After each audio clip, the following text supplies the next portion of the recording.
আর ফেরেশতাগুলো একটা একটা করে স্বীকার করে আল্লাহরে বলেন, আল্লাহ আমি পাপী, আল্লাহ আমার চেয়ে বড় পাপী এই দুনিয়াতে কেউ নাই, আকাশের নিচে জমিনের উপরে আমার চেয়ে বড় পাপী কেউ নাই। একটা একটা করে আল্লাহ স্বীকার করি আমি পাপী, সব পাপের স্বীকৃতি দিলাম। পৃথিবী না জানুক আমি তো জানি, আমি কি পাপ করেছি, হায় আমার পাপের করলে বিচার, বাঁচার আমার নাই উপায়। দয়াময় তুমি মাফ করো আমায়, মাফ করো আমায়। আল্লাহ তাআলা যদি দয়া করে আমাদেরকে মাফ না করে, আমাদের বাঁচার কোনো উপায় নাই। আপনি কি ভেবেছেন আপনার নামাজ দিয়ে আপনি জান্নাতে যাবেন? আপনি তাহাজ্জুদ গুজার, সেজদা দিতে দিতে কপালে দাগ ফেলেছেন, এটা আপনারা জান্নাতে নেবে না। আপনি এলাকার সবচেয়ে বড় হাতেম তাই দানশীল, এই দানের ভরসায় বসে আছেন, কশিন কালে ওঠা। আমাদের নামাজ, আমাদের রোজা, আমাদের ইবাদত, এগুলোকে মিজানের পাল্লায় উঠালে কোনো ওজনই হবে না। তবে আমাদের একটা কৌশল জানা আছে, আমরা আল্লাহর রহমতের ভিখারি। আমরা সেদিন আগেই গুনার স্বীকৃতি দিয়ে দেব। আমরা বলবো, আল্লাহ তুমি প্রশ্ন করার আগে তোমার একটা কথা বলি, আমারে কিছু জিজ্ঞেস করো না, আমি সব করেছি।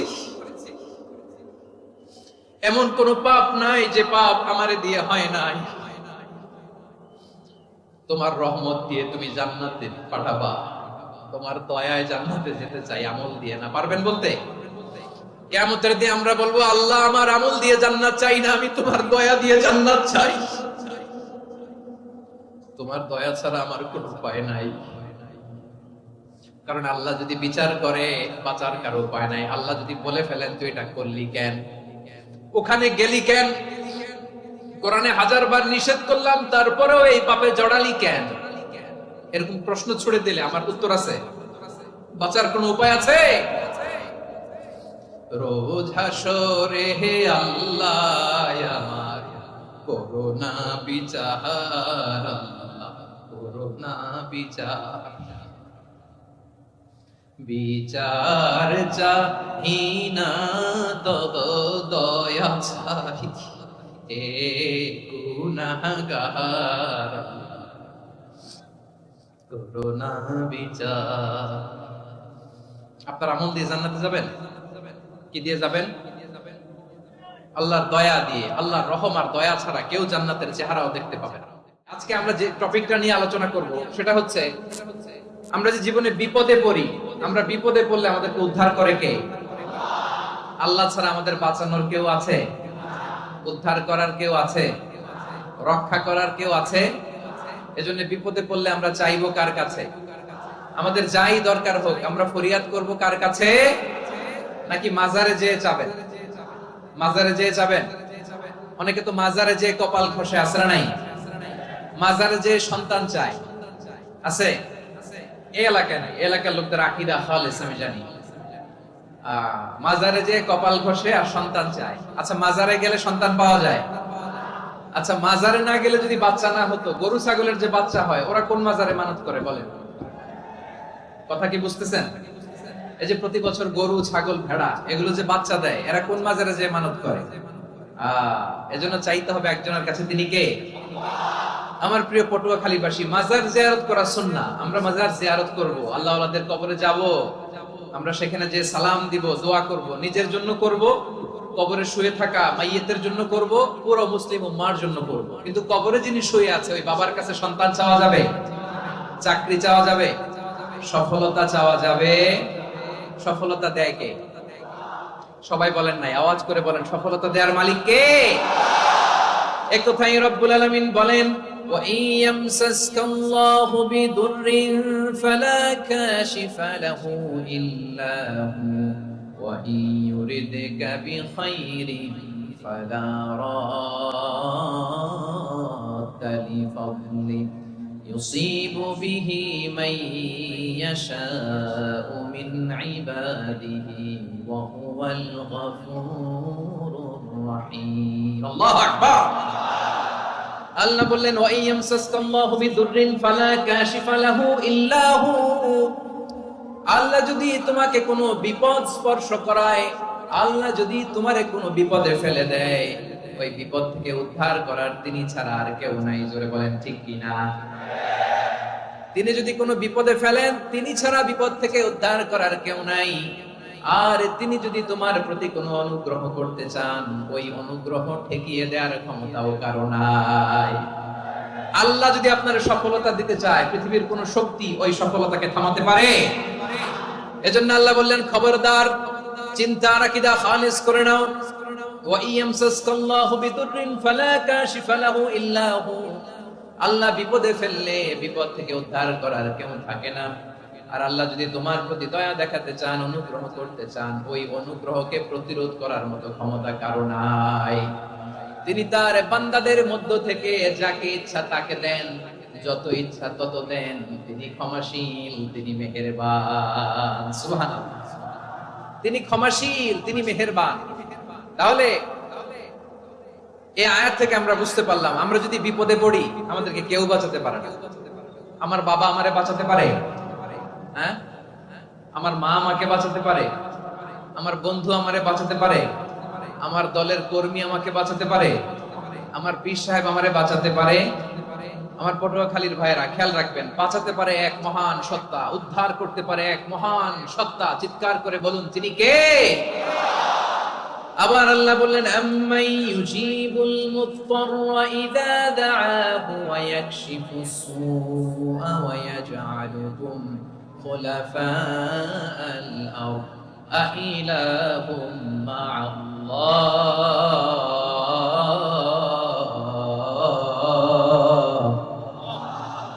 ক্বালিলাম মা তাযাক্কারুন। রব্বুল আলামিন বলেন, বিপদে পড়ে কাতর কণ্ঠে চিন্তাগ্রস্ত হয়ে যখন কেউ ফরিয়াদি হয়ে আল্লাহর ডাকে হাত তোলে, তখন এই ব্যক্তির ডাকে সাড়া দেয় কে? সবাই বলুন। কাতর কণ্ঠে, বিপন্ন অবস্থায় আপনি যখন কেঁদে কেঁদে হাত তুলে আপনার দুঃখের কথা জানান, আপনি যখন ডাকেন তারে, তখন আপনার ডাকে সাড়া দেয় কে? আল্লাহ বলে, আমি সাড়া দেই। তোমাদের বিপদকে মুক্ত করে দেয় কে? ওই আল্লাহর সাথে কোন উপাস্য আছে নাকি? কিন্তু খুব অল্প সংখ্যক লোকই তোমরা উপদেশ গ্রহণ করো। কথাটা কার? তাহলে বিপন্ন মানবতা যখন কাঁদে, মানুষ যখন বিপদে পড়ে নিরুপায় হয়ে ফরিয়াদ করে, তার ডাক শোনার কেউ নাই একজন ছাড়া। চিল্লায় বলেন তো, তিনি কে? এজন্য আমরা ফরিয়াদের হাত কার দিকে তুলবো? প্রিয় পটুয়াখালী, বলেন, ফরিয়াদের দুটো হাত আমরা কার দিকে তুলবো? এবং খেয়াল রাখতে হবে, মাথার সাথে সেট করে নিতে হবে, আল্লাহ ছাড়া আমাকে উদ্ধার করার কেউ নাই। এই পৃথিবীতে কেউ আপন না। প্রিয় ভাইরা, বিপদে পড়লে বোঝা যায় কেউ আপন না। আপন শুধু একজন মহান সত্তা। তিনি কে? এটা কি আপনারা খেয়াল রাখতে পারবেন? হ্যাঁ, বিপদে আপদে কেউ আমাদের বাঁচাতে পারে না, তরাতে পারে না, মুক্তি দিতে পারে না, উদ্ধার করতে পারে না, একমাত্র আমার প্রভু ছাড়া, আল্লাহ ছাড়া। চিল্লায় বলেন ঠিক কিনা? এবং প্রিয় পটুয়াখালীর ভাইয়েরা, মাথার সাথে এটা সেট করে নিতে হবে যে আমাদের পুরো জীবনটাই পরীক্ষা। পুরো জীবনটাই কি? The life is a test. পুরো জীবনটাই পরীক্ষা। এই জীবনে বিপদ আসবে, আপদ আসবে, পরীক্ষা আসবে। সবার জীবনে এটা থাকে। এক একজনের পরীক্ষা এক এক রকম। আমার পরীক্ষা এক রকম, মাসুদ ভাইয়ের পরীক্ষা এক রকম, চৌধুরী সাহেবের পরীক্ষা এক রকম, আপনার পরীক্ষা এক রকম, ওনার পরীক্ষা আবার আরেক রকম। পুরো পৃথিবীটাই পরীক্ষা ক্ষেত্র। সবাই পরীক্ষা দিচ্ছি, কিন্তু কারো পরীক্ষা প্রশ্নের সাথে কারোটার মিল নাই। সুবহানাল্লাহ পড়বেন না? পুরোটাই পরীক্ষা ক্ষেত্র, সবাই পরীক্ষার্থী, কিন্তু প্রশ্নপত্র একটার সাথে আরেকটা মিলে না। One doesn't match the other. একজনেরটার সাথে আরেকজনেরটা মিলে না। কাউকে আল্লাহ তাআলা ধনী বানিয়ে পরীক্ষা করেন। কি বানিয়ে? কথা কি বুঝতেছেন নাকি কষ্ট হচ্ছে? কষ্ট হচ্ছে আপনাদের? কাউকে আল্লাহ ধনী বানিয়ে পরীক্ষা করেন, আবার কাউকে আল্লাহ তাআলা গরিব বানিয়ে পরীক্ষা করেন, কাউকে আল্লাহ অসুস্থ বানিয়ে পরীক্ষা করেন। কেউ দেখবেন যে দুরারোগ্য ব্যাধিতে আক্রান্ত, ডাক্তার বলেছে আর সময় নাই। দুরারোগ্য ব্যাধি, ক্যান্সার, যার নেই কোনো অ্যান্সার, তার জন্য পরীক্ষা হচ্ছে এই রোগ। আরেক লোক দেখবেন তার আবার রোগ বালাই নাই, মাশাআল্লাহ, তাকে আল্লাহ তাআলা আর্থিক দৈন্যতা, দারিদ্রতা দিয়ে পরীক্ষা করছেন। এরকম আছে না নাই? টাকা পয়সা নাই, দিন আনে দিন খায়, যা আছে তাতে চলে না, এটা তার জন্য পরীক্ষা। আবার আরেক শ্রেণীর লোক দেখবেন, তাকে আল্লাহ অসুস্থতাও দেয় নাই, দারিদ্রতাও দেয় নাই, তার দাম্পত্য জীবনের সমস্যা আছে না নাই? স্ত্রী কথা শোনে না, অথবা ছেলে মেয়ে কথা শোনে না।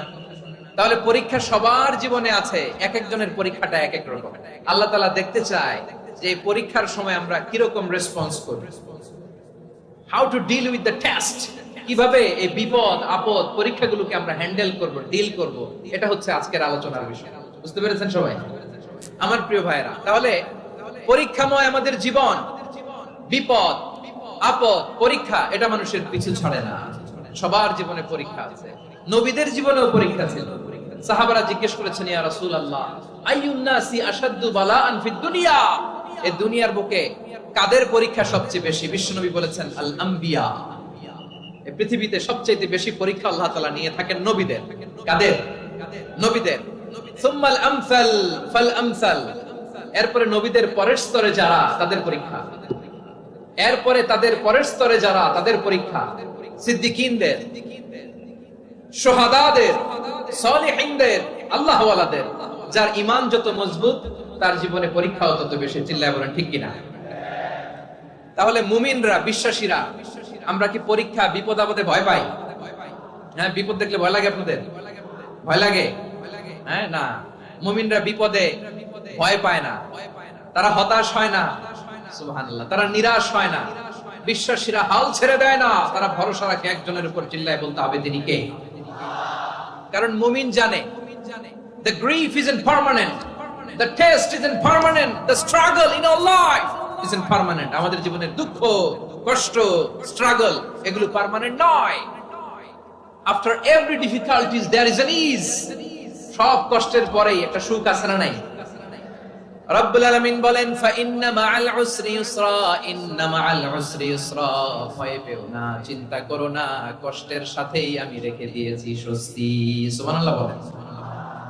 মুমিন জীবনে বিপদ যত বেশি, কষ্ট যত বেশি, তার সামনে সফলতা তার চেয়েও বেশি। ঠিক কিনা বলেন? কারণ বিশ্বাসীরা জানে, রাত্রি যত গভীর হয়, সুবহে সাদিকের সময় তত আগাতে থাকে।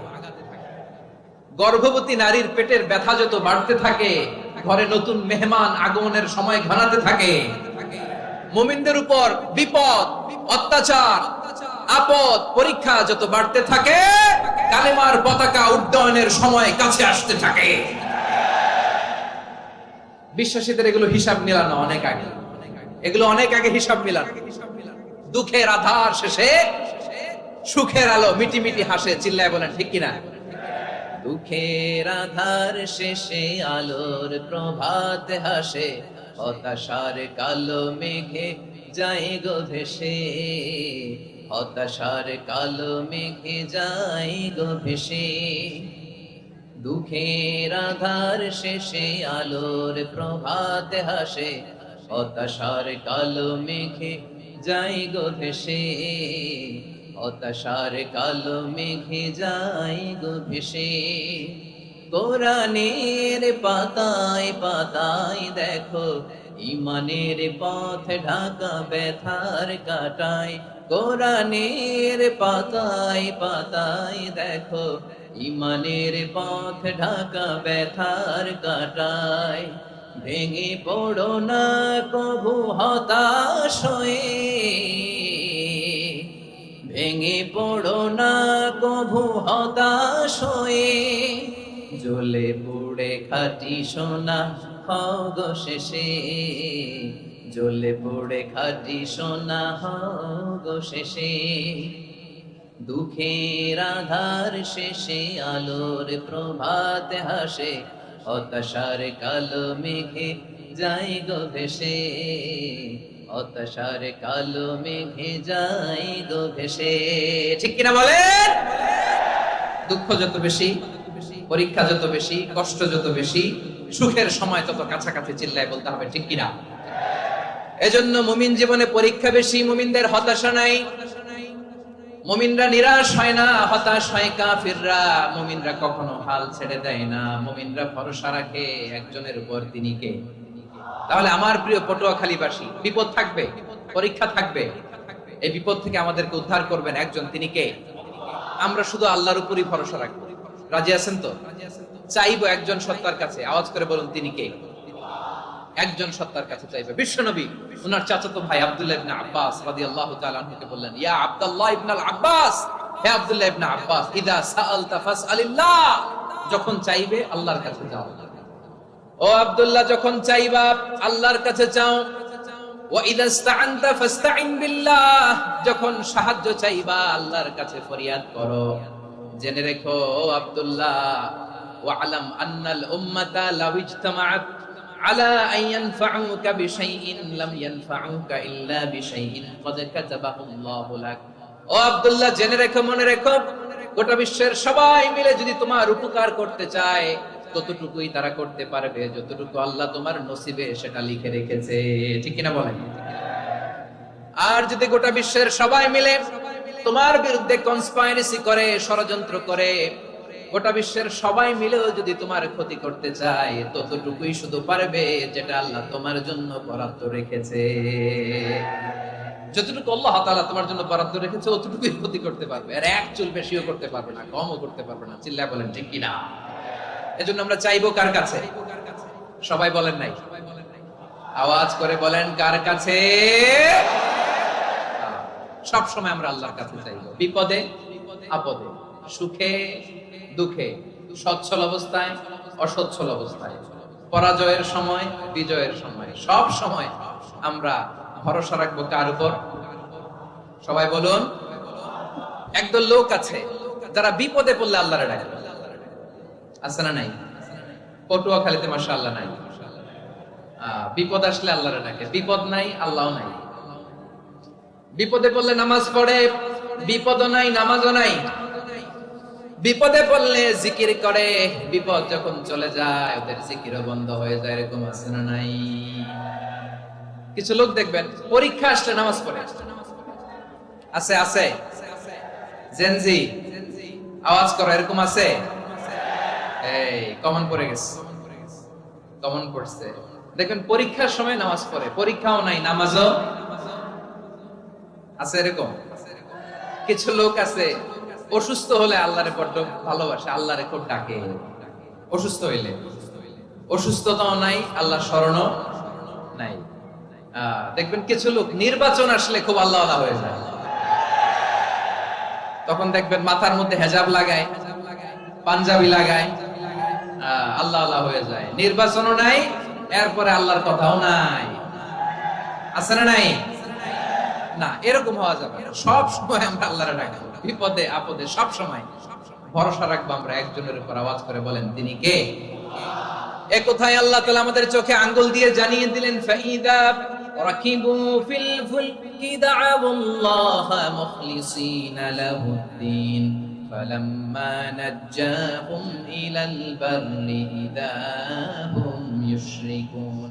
আল্লাহ বলে একদল লোক আছে, তারা যখন নৌযানে চড়ে, জলযানে চড়ে, সাগরের মধ্যে যখন জাহাজে চড়ে, লঞ্চে চড়ে, তারা যখন তুফানের সম্মুখীন হয় তখন তারা আল্লাহরে বড্ড বেশি ডাকে, একান্ত ভাবে ডাকে, বিশুদ্ধ চিত্তে ডাকে। আবার তুফান থেকে তাদেরকে সেফ জোনে নিয়ে, নিরাপদ জোনে নিয়ে যখন বন্দরে আমি আল্লাহ তাদেরকে ফিরিয়ে দেই, ওই লোকগুলো আবার আমি আল্লাহর সাথে শিরিক করে। এরকম আছে না নাই? জাহাজে উঠছে, সাগরের মাঝখানে তুফান, ওই সময় দেখবেন আল্লাহ কারে কয়। এই কথা তো আপনাদেরকে বোঝানো সহজ, আপনারা তো নদীর দেশের মানুষ। লঞ্চে চড়েন নাই কারা কারা? দেখি, লঞ্চে চড়ছেন? হ্যাঁ, লঞ্চে চড়ে নাই এরকম একজনও নাই এখানে। আচ্ছা, লঞ্চে উঠছেন কে কে? দেখি। মাশাআল্লাহ মাশাআল্লাহ মাশাআল্লাহ, ঠিক আছে, আপনাদের বোঝানো সহজ। আচ্ছা, লঞ্চে উঠে তুফানের সম্মুখীন হয়েছেন, জলোচ্ছ্বাস, সবাই? মাশাআল্লাহ। তো এই ওয়াজ তো আপনাদের মুখস্থ, ঠিক কিনা বলেন? আমার বলার দরকার নাই, বলেন। মাঝ নদী, তুফান, জলোচ্ছ্বাস, জলের মধ্যে উচ্ছ্বাস, ঢেউ, টর্নেডো, সাইক্লোন, মেঘের ঘন ঘটা, পরিবেশ ঘুটঘুটে অন্ধকার, লঞ্চ একবার এদিকে আরেকবার ওইদিকে, ভিতরে কি অবস্থা হয় বলেন তো? হ্যাঁ, তখন মুসলিম আল্লাহর ডাকে, হিন্দু আল্লাহর ডাকে, ঠিক কিনা বলেন? আস্তিক আল্লাহর ডাকে, নাস্তিক আল্লাহর ডাকে, ঠিক কিনা? লঞ্চের ভেতর, স্টিমারের ভেতর কান্নারে রোল পড়ে যায়, চিৎকারের রোল পড়ে যায়, সবার মুখ দিয়ে শুধু একটা আওয়াজ, লা ইলাহা লা ইলাহা লা ইলাহা সুবহানাল্লাহ আলহামদুলিল্লাহ লা ইলাহা।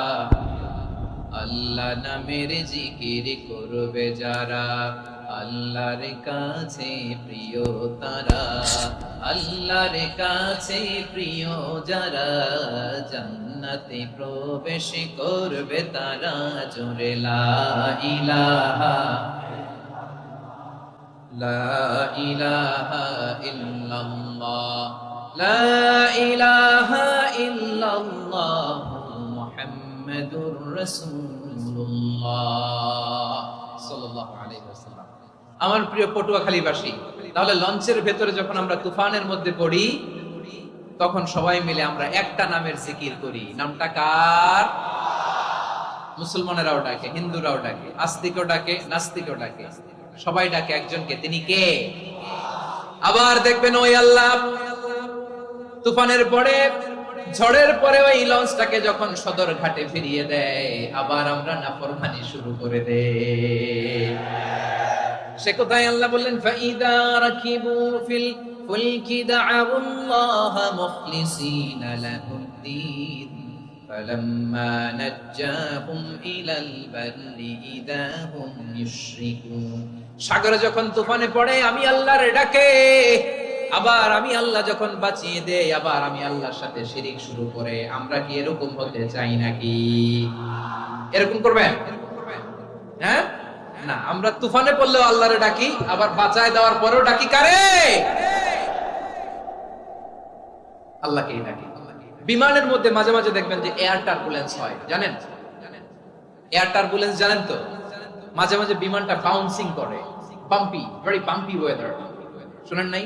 40,000 ফিট উপরে যখন থাকে, তখন পাইলট মাঝে মাঝে বলে, dear passengers, ladies and gentleman, right now we are flying 40,000 feet above the ground and we are passing very air turbulence, very heavy air turbulence right now. Please fasten your seat belt. দেখবেন মাঝে মাঝে বলে যে, ভদ্র মহিলা, ভদ্র মহোদয়গণ, আমরা 40,000 ফিট উপর দিয়ে যাচ্ছি আর এয়ার টার্বুলেন্স ফেস করছি, মেহেরবানি করে আল্লাহর হস্তে সিট বেল্ট বাঁধুন। তখন বিমানটা এরকম বাউন্সিং করে, শেকিং করে। আপনারা মুখোমুখি হয়েছেন? ইদানিং এই এয়ার টার্বুলেন্স বেড়ে গিয়েছে। গত বছর আমার ইন্টারন্যাশনাল অনেকগুলো ফ্লাইট ছিল, তো আমি দেখলাম যে আগের ফ্লাইটগুলোর তুলনায় এখন এয়ার টার্বুলেন্স খুব বেশি। আমি একটু রিসার্চ করে দেখলাম, ক্লাইমেট চেঞ্জের কারণে, জলবায়ু পরিবর্তনের কারণে আকাশের বাতাসের মুভমেন্টে পরিবর্তন হয়েছে, ফলে এখন বিমান শেকিং করে বেশি, বাউন্সিং, বাম্পি ওয়েদার। তো বলেন তো, 40,000 ফিট উপরে যখন আপনি, কয় হাজার ফিট? সবাই বলুন, কয় হাজার ফিট? 40,000 ফিট উপরে যখন আপনি, তখন যখন বিমানটা এরকম বাউন্সিং করে, সবাই যখন ভমিটিং করে বিমান নষ্ট করে দেয়, বমি করে, তখন বাঁচানোর কে আছে আল্লাহ ছাড়া? কেউ আছে? ওই মুহূর্তেও সবাই মিলে একজনের ডাকে আওয়াজ করে বলেন, তিনি কে? মাঝে মাঝে কিছু সোশ্যাল মিডিয়ায় কিছু ভিডিও পাওয়া যায় যে হেভি যখন এয়ার টার্বুলেন্স হয়, 10 সেকেন্ড 15 সেকেন্ডের কিছু ভিডিও পাওয়া যায়, বিমানটা এরকম বাউন্সিং করছে, বাম্পি ওয়েদার, কাঁপছে, মানুষগুলো বমি করছে, অক্সিজেন মাস্কগুলো সব ঝুলে পড়েছে, বিমানটা শুধু কাঁপছে। তখন দেখবেন বিমানের ভেতরেও এরকম লঞ্চের মতো চিৎকার আছে না নাই? বিমানের ভেতরেও তখন চিৎকার। গত বছর হিথ্রো এয়ারপোর্ট থেকে সিঙ্গাপুর এয়ারলাইন্সের একটা ফ্লাইট, হিথ্রো টু চাঙ্গি, একটা ফ্লাইটে এমন বেশি এয়ার টার্বুলেন্সের শিকার হয়েছিল ওই এয়ারক্রাফটটা, 33 জন যাত্রী সেখানে আহত হয়েছে, একজন যাত্রী নিহত হয়েছে। কেবিন ক্রুজ, এয়ার হোস্টেস যারা আছে, একজনের নাক ফেটে, চোখ ফেটে, কপাল ফেটে, ব্লিডিং হয়ে শয়লা। প্রিয় ভাইরা, 40,000 ফিট উপরে বিমানটা যখন কাঁপবে, তখন আমাদেরকে আল্লাহ ছাড়া আর কেউ বাঁচানোর আছে? এত আস্তে বললে হবে? ওই কঠিন মুহূর্তে আমার বাবা আমারে বাঁচাতে পারে, আমার বন্ধু আমারে বাঁচাতে পারে। এই গ্রাউন্ডে, জমিনের বুকে আমার প্রটোকল, আমার ক্ষমতা, আমার দাম্ভিকতা কোনো কিছু আমারে বাঁচাতে পারে একজন ছাড়া। চিল্লায় বলতে হবে তিনি কে? সে আল্লাহ বললেন, গোলাম আমি বিপদের সময় ঠিকই তোমাদের বাঁচিয়ে দেই। ওই বিমানের ভেতরে 40,000 ফিট উপরে যখন তোমরা এয়ার টার্বুলেন্সের শিকার হও, তখন নাস্তিকও আল্লাহরে ডাকে, হিন্দু আল্লাহরে ডাকে। জোরে বলেন ঠিক কিনা? আবার বিমানটা যখন শান্ত হয়ে যায়, একটু পরেই বিমানের স্ক্রিনের মধ্যে হিন্দি সিনেমা খোঁজে। বিমানের স্ক্রিনে কিন্তু বিশাল ওখানে আফলাম ফিল্মের একেবারে বুঝাই করা। বিমানটা শান্ত হলে আবার হিন্দি সিনেমা দেখা শুরু করে। একটু আগে ডাকছিল কারে কারে? দেখবেন বাংলাদেশে আমাদের ক্রিকেটাররা যখন অন্য কোনো দেশের সাথে খেলে, অনেক সময় এমন হয় বল বাকি একটা, রান দরকার 6টা। বল বাকি কয়টা? পটুয়াখালী বুঝে নাই বোধহয়। বল বাকি কয়টা? রান দরকার। আপনি দেখবেন ক্যামেরাম্যান তখন গ্যালারিতে খালি দেখায় দর্শকদের যে কি অস্থিরতা। হিপ হপ স্টাইলের মেয়েটা, যে মেয়েটার ওড়না এতক্ষণ ছিল গলায়, এতক্ষণ কই ছিল, ওই মেয়েটা দেখবেন ওড়নাটা টেনে মাথায় দিয়ে এরকম মুনাজাত ধরতেছে, আল্লাহ আল্লাহ, একটা সক্কা, আল্লাহ আল্লাহ, আমার লাল সবুজের পতাকারে তুমি অপমানিত কইরো না আল্লাহ। ইন্ডিয়ার সাথে আমাদের খেলা, আল্লাহ আল্লাহ, একটা সক্কা, একটা একটা। পুরো পুরো খেলা জুড়ে এই মেয়ের ওড়না ছিল গলায়, কিন্তু যখন 1 বলে 6 রান দরকার, ওড়না চলে আসছে কোথায়? মাথায়। আবার মুনাজাত আছে না নাই? ঠিকই বাংলাদেশের দামাল ছেলে এমন এক শট মারলো, বল চলে গেল স্টেডিয়ামের বাইরে, ছক্কা, জিতে গেলাম আমরা। পুরো স্টেডিয়াম জুড়ে চিৎকার, হই হুল্লোর, মौज মাস্তি। যেই মেয়েটা মাথার মধ্যে ওড়না দিয়ে এতক্ষণ সুবহানাল্লাহ সুবহানাল্লাহ বলে আল্লাহর কাছে দোয়া করেছে, ওই মেয়ে এখন আবার ওড়না ফেলে দিয়ে নাচা শুরু করে দিয়েছে। তাহলে আল্লাহর ভয়, আল্লাহর প্রতি আস্থা, বিশ্বাস, ভালোবাসা, এটা কি ক্ষণিকের জন্য? মানে আমার যখন লাগবে তখন আল্লাহর ইউজ করবো নাকি? হ্যাঁ, বিপদে আপদে, সুখের সময় দুঃখের সময়, সচ্ছল অসচ্ছল অবস্থায় বিশ্বাসীরা ভরসা রাখে একজনের উপর। চিৎকার করে বলে পটুয়াখালী তিনি কে? সে আল্লাহ বললেন, গোলাম মনে করো না জাহাজ থেকে সদরঘাটে ভিড়িয়ে দিলাম, তুমি নিরাপদ হয়ে গেছো। মনে করো না 40,000 ফিট থেকে সেফ ল্যান্ডিং এর পরে এয়ারপোর্টে নেমে গেলেই তুমি নিরাপদ হয়ে গেছো। ও মিয়া, বিপদ কি শুধু সাগরে আর আকাশে? ঘরের বিপদও, ঘরের ভেতরও বিপদ আসতে পারে কি পারে না? এজন্য সূরা মুলক আল্লাহ বললেন, আমিনতুম মান ফিস সামাই আন ইয়াখসিফা বিকুমুল আরদা ফাইদা হিয়া তামুর। তোমরা কি ভাবছো তোমরা নিরাপদ? সাগরের মধ্যে তুফান, আল্লাহ আল্লাহ ডাকলাম, সদরঘাটে যে পড়ছে, বাইসে গেছেন তো আপনি। আর পাবে আপনারে আল্লাহ? আল্লাহর তো সাগরের মাঝখানে তো আল্লাহ আপনারে পাইছিল, আর তো পাবে না। আর পাবে আপনারে? আর আল্লাহ ধরতে পারবে আপনারে? ঘরের ভেতরও বিপদ দিয়ে আটকাতে পারে কে? 5 স্টার 7 স্টার হোটেলের ভেতরও আমাকে বিপদের মধ্যে ফেলে দিতে পারেন কে? আল্লাহ বললেন, তোমরা কি ভেবেছো তোমরা নিরাপদ? আমি চাইলে ল্যান্ডস্লাইডস, ভূমি ধস দিয়ে 1 লক্ষ 1 মুহূর্তে নিয়ে যেতে পারি। এক সুনামি দিয়ে থাপ্পড় মেরে 3 লক্ষ সাগরের ভেতরে ঢুকায় দিতে পারি। 1 সেকেন্ডও লাগে না। أم أمنتم من في السماء أن يرسل عليكم حاصبا فستعلمون كيف نذير। আল্লাহ চাইলে আকাশ থেকে পাথর বৃষ্টি নাজিল করতে পারেন কি পারেন না? এই মুহূর্তে এখানে ভূমিকম্প দিতে পারেন কি পারেন না? আচ্ছা, ভূমিকম্প যখন হয় আমাদের কারো হুঁশ থাকে? আপনি মনে করছেন আমরা সাধারণ মানুষ, আমরা দৌড় দেই, আর প্রেসিডেন্ট প্রধানমন্ত্রী ওনারা বুঝি খাটে শুয়ে থাকে? কথা বুঝে নাই বোধহয়। ভূমিকম্প, আর্থকোয়েক যদি হয়, বাঁচার জন্য আমরা কি করি? হয় খাটের তলায়, ডাইনিং টেবিলের নিচে, উপরে শক্ত কিছু আছে এটার নিচে, অথবা ঘর থুইয়া দাও দৌড়। তো প্রধানমন্ত্রী উনি কি করে? প্রেসিডেন্ট উনি কি করে? হ্যাঁ, উনি খাটের মধ্যে যে শুয়ে থাকে নাকি? উনিও দৌড়, সাধারণ মানুষও দৌড়, প্রধানমন্ত্রীও দৌড়, বাড়িওয়ালাও দৌড়, ভাড়াটিয়াও দৌড়, সবাই দৌড়। নাকি ভাড়াটিয়ারা বাড়ি থুইয়া দৌড়, বাড়িওয়ালারা আর বেরোয় না? এরকম? তাহলে যে কোনো মুহূর্তে ভূমিকম্প দিয়ে নাস্তানাবুদ করতে পারে কে? আমার প্রিয় ভাইয়েরা, আমরা নিরাপদ নই, আমরা তার দয়ায় বেঁচে আছি। কার দয়ায়? এজন্য আল্লাহ বললেন, গোলাম, যে কোনো মুহূর্তে বিপদ দিয়ে তোমাদেরকে নাস্তানাবুদ করতে পারি। বিশ্বাসী বলে যদি নিজেকে দাবি করো, সব সময় ডাকতে হবে একজন সত্তাকে। বলেন তিনি কে? এই কথা ক্লিয়ার?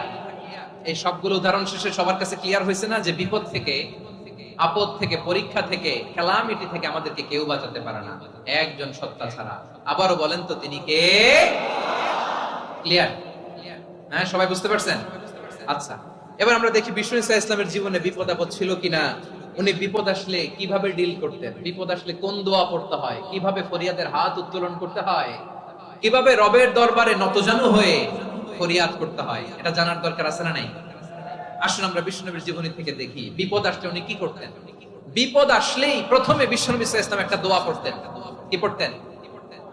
তিনি পড়তেন, ইন্না লিল্লাহি ওয়া ইন্না ইলাইহি রাজিউন। নিশ্চয় আমরা আল্লাহর জন্য, নিশ্চয় আমরা কার দিকে ফিরবো ভাই?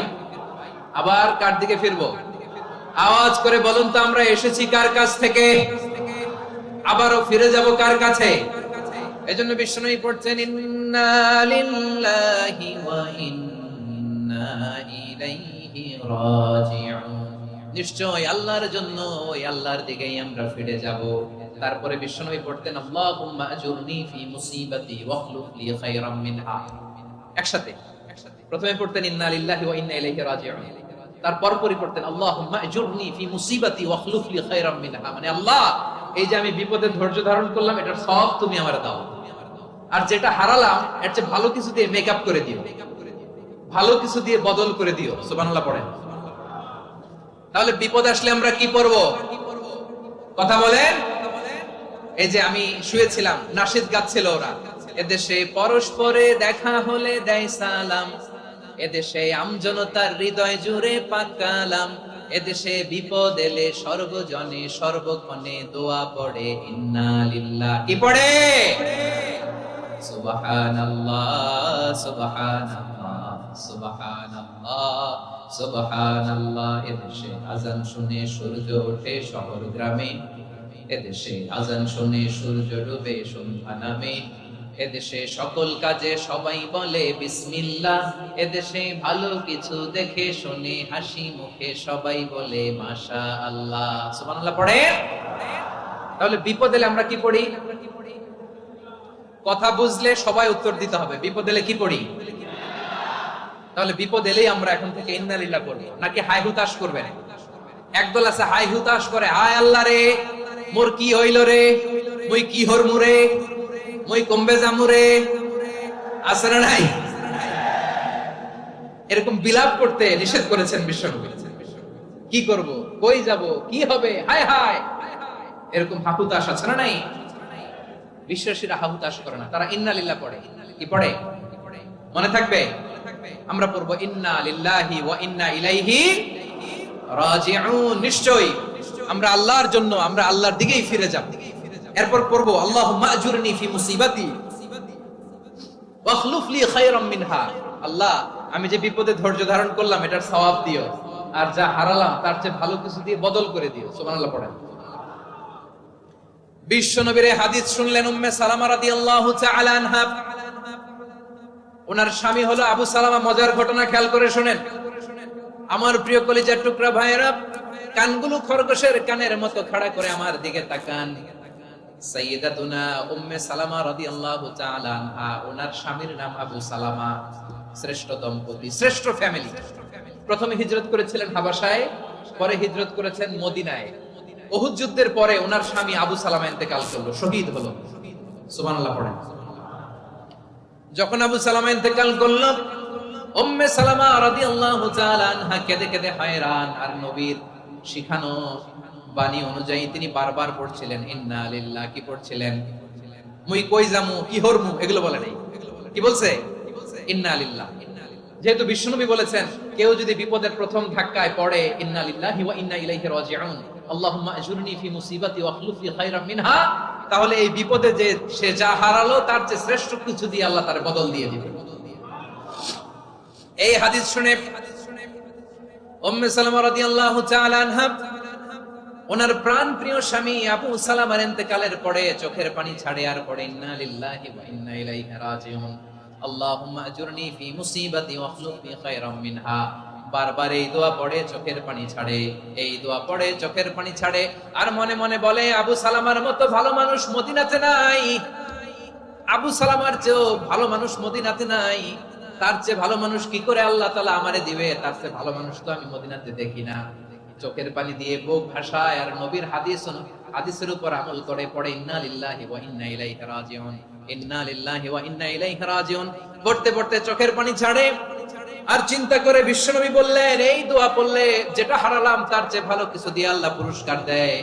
আবু সালামের চেয়ে ভালো মানুষ মদিনার মধ্যে আর কে হতে পারে? কি আজীব তামাশা, কি অবাক করা ঘটনা। কিছুদিন পরে দেখা গেল সাইয়্যিদুল মুরসালিন রাহমাতাল লিল আলামিন স্বয়ং বিশ্ব নবী উম্মে সালামাকে বিয়ের প্রস্তাব পাঠিয়েছে। স্বয়ং বিশ্ব নবী উম্মে সালামা রাদিয়াল্লাহু তাআলা থেকে বিয়ের প্রস্তাব পাঠিয়েছেন। উনি রাজি হয়ে গেলেন, বিয়ে হয়ে গেল, উনি হয়ে গেলেন উম্মুল মুমিনিন, আমাদের মা, পুরো মুসলিম উম্মার মা। চিৎকার করে বলেন আল্লাহু আকবার। তাহলে আমার প্রাণপ্রিয় ভাইরা, বিপদে পড়লে আমরা পড়বো ইন্না লিল্লাহি ওয়া ইন্না ইলাইহি রাজিউন, আল্লাহুম্মা আজুরনি ফি মুসিবাতি ওয়াখলুফনি খায়রাম মিনহা। পড়বেন? পড়বেন না? যারা যারা বিপদ আসলে এই দোয়াটা পড়বেন এখন থেকে আওয়াজ করে ইনশাআল্লাহ বলেন। যা হারাইছেন তার চেয়ে শ্রেষ্ঠ জিনিস দিয়ে বদলা দিবে কে? বিশ্বাস হয়? একটু সন্দেহ লাগে মনে হয়, একটু সন্দেহ আছে? যাদের বিশ্বাস হবে তাদেরকে আল্লাহ উত্তম বদলা দেবে, ঠিক কিনা বলেন? তাহলে বিপদে পড়লেই প্রথমে আমরা এটা পড়ব। দোয়াগুলো যদি এখন মুখস্থ না হয়, এই যে রেকর্ডিং হচ্ছে পেয়ে যাবেন, কালকেই পেয়ে যাবেন, শুনে শুনে মুখস্থ করবেন।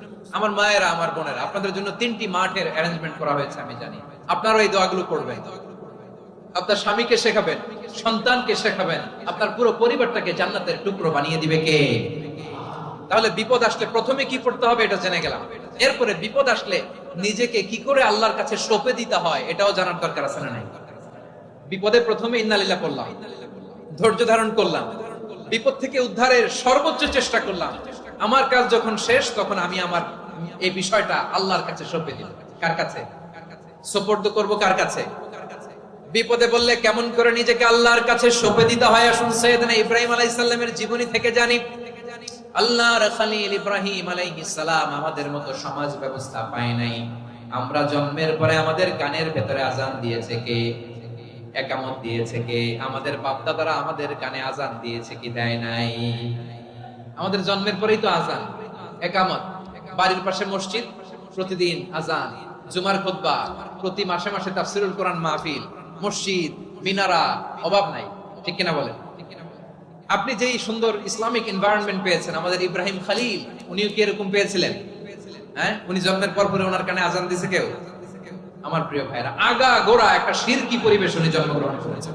উনি ছাড়া ওই তল্লাটে একজনও আল্লাহর উপর বিশ্বাসী নাই। কল্পনা করতে পারেন?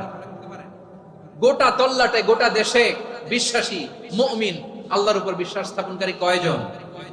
সবাই বলেন কয়জন? বাকি সব মুশরিক। বাকি সব মুশরিক নিজের সাথে নিজে শক্ত বোঝাপড়া করে, অ্যানালজি করে, সেলফ কনভারসেশন করে উনি মহা সত্যের সন্ধান পেয়েছে।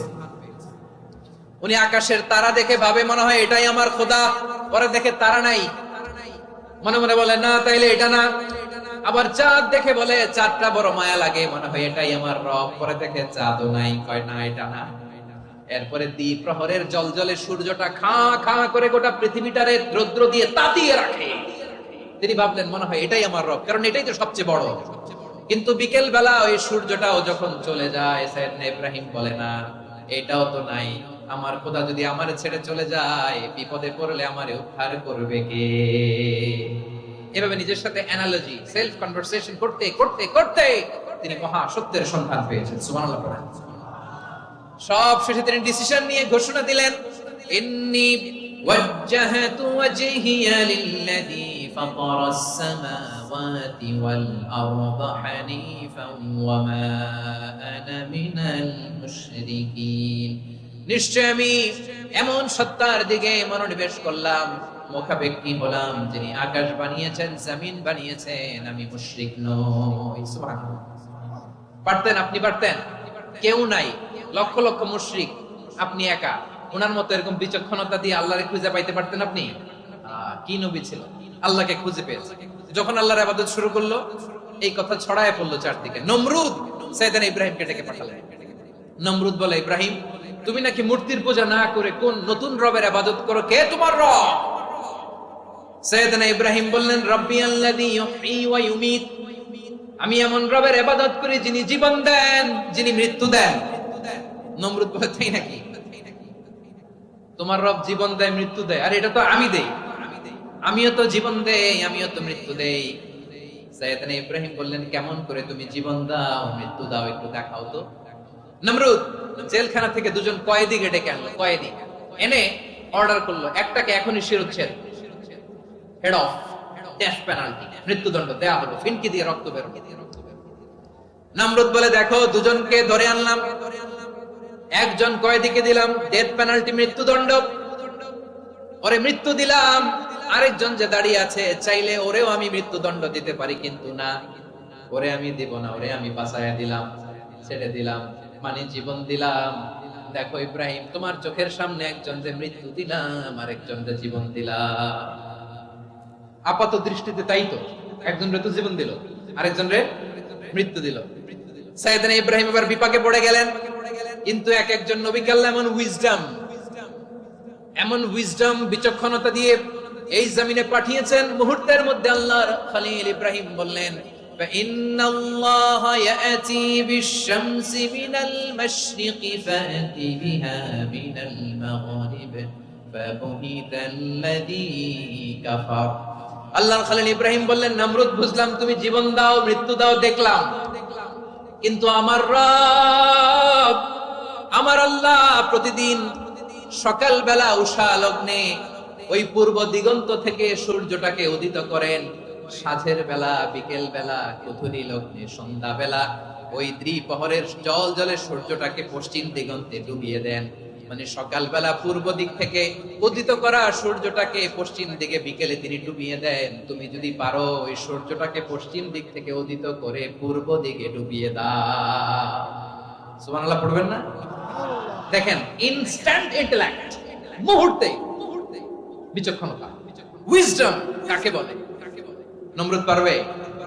নমরুদের বাপ পারবে? ওর দাদা, ওর 14 গোষ্ঠী, গোটা বিশ্বের সব ক্ষমতাধর রাষ্ট্রনায়করা একসাথে হলে পারবে?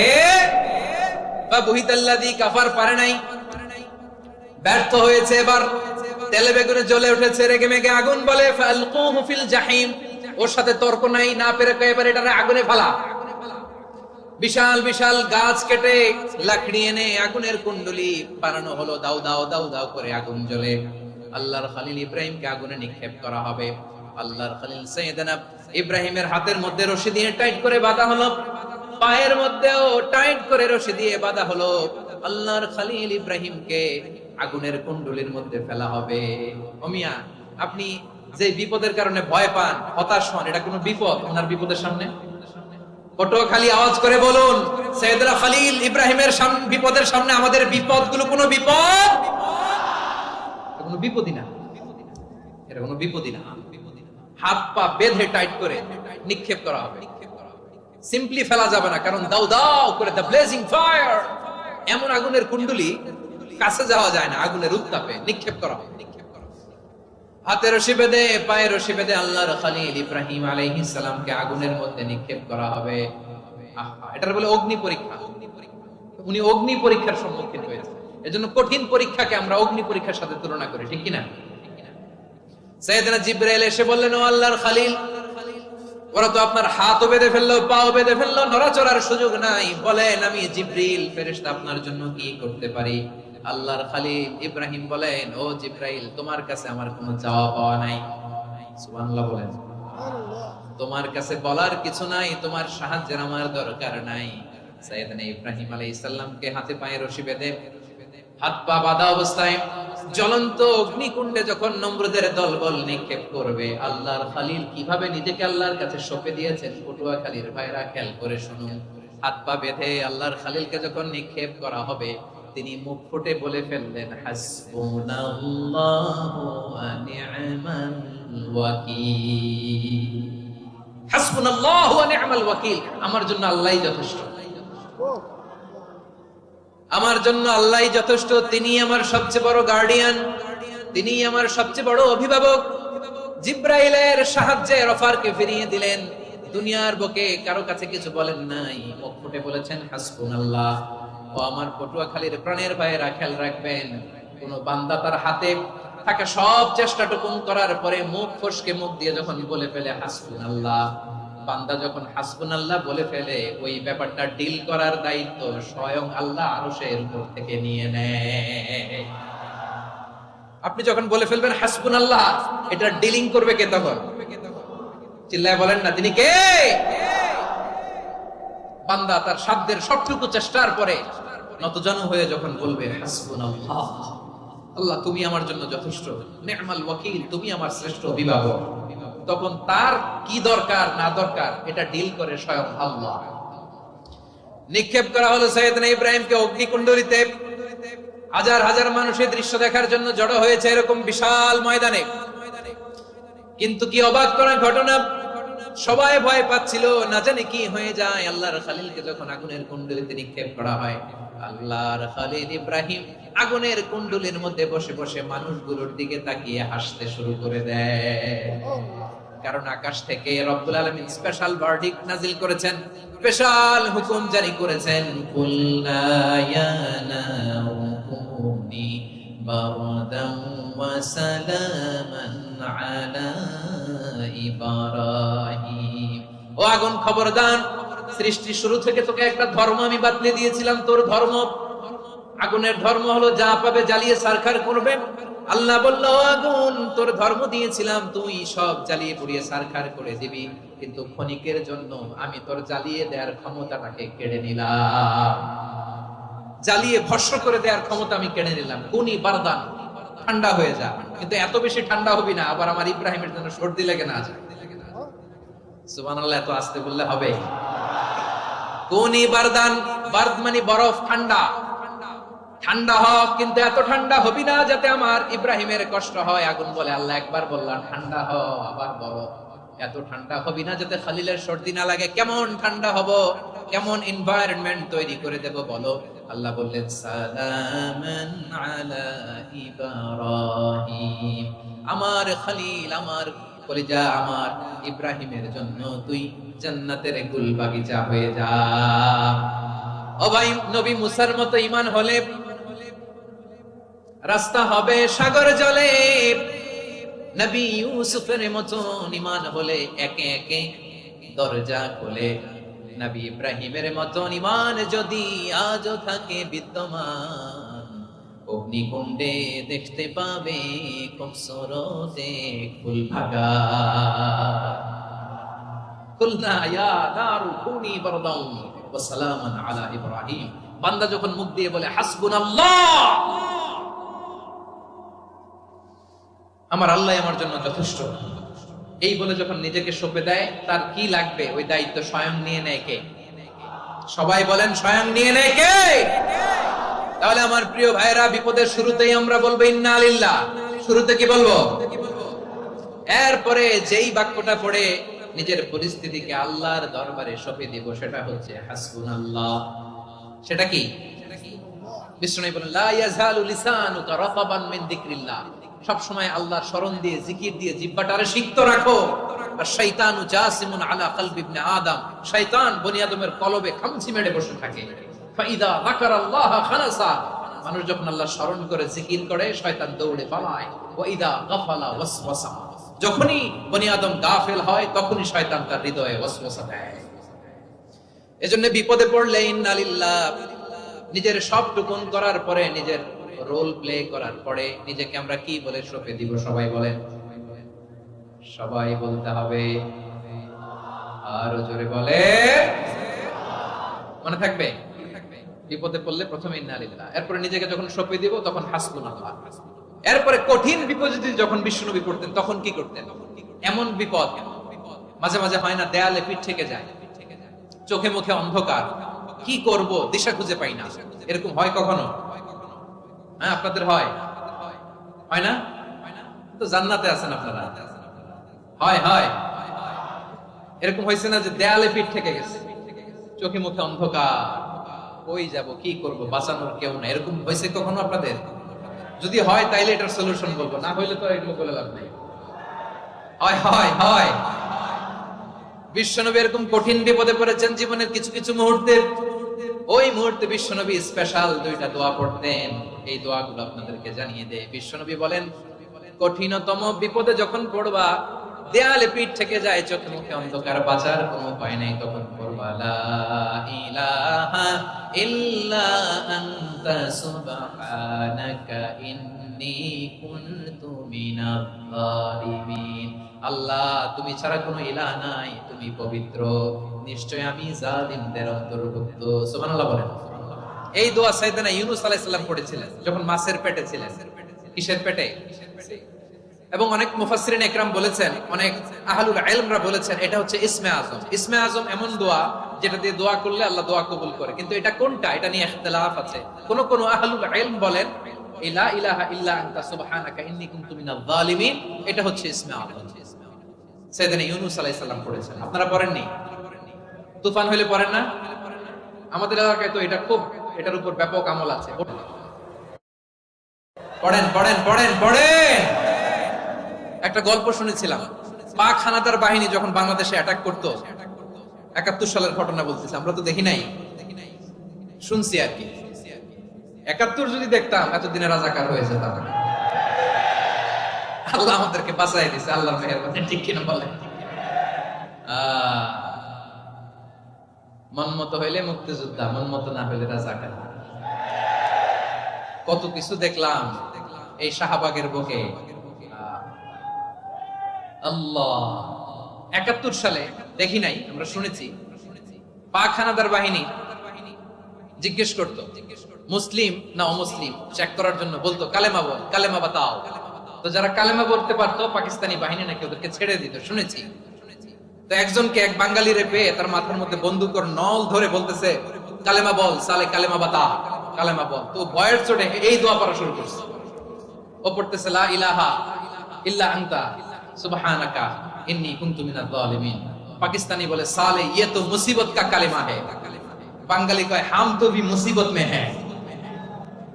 পাকিস্তানি বলে বেটা কোন দোয়া বললি, এটা তো মুসিবতের কালেমা। কয় আমিও তো মুসিবতে আছি, আমার মাথার মধ্যে বন্দুক ধরে তুমি আমারে কালেমা জিজ্ঞেস করো, এখন কোনটা কালিমা আর কোনটা কি দোয়া, আমার ঘুষ আছে নাকি? প্রিয় ভাইরা, আসলে এটা দুআউল মুসিবা, বিপদে পড়লে এই দোয়া পড়তে হয়। লা ইলাহা ইল্লা আনতা সুবহানাকা ইন্নী কুনতু মিনাজ জালিমিন, এটা পড়বেন আপনারা। এই দোয়া পড়ে সাইয়েদনা ইউনূস আলাইহিস সালাম মাছের পেট থেকে রক্ষা পেয়েছিলেন। রক্ষা করেছিল কে? তুমি ইউনূস নবীরে যখন খাইলো মাছেতে গিলিয়া, ফেরেশতা পাঠাইয়া দিলে ইসমে আজম দিয়া। প্রাণে ছিল যাহার ভয়, সেথা পাইল আশ্রয়। প্রাণে ছিল যাহার ভয়, সেথা পাইল আশ্রয়। মাছের পেট হতে সে যে পেল পরিত্রাণ। আল্লাহু আল্লাহু তুমি জাল্লে জালালুহু, শেষ করা তো যায় না গে তোমার গুণগান। আল্লাহু আল্লাহু, সুবহানাল্লাহ পড়ে।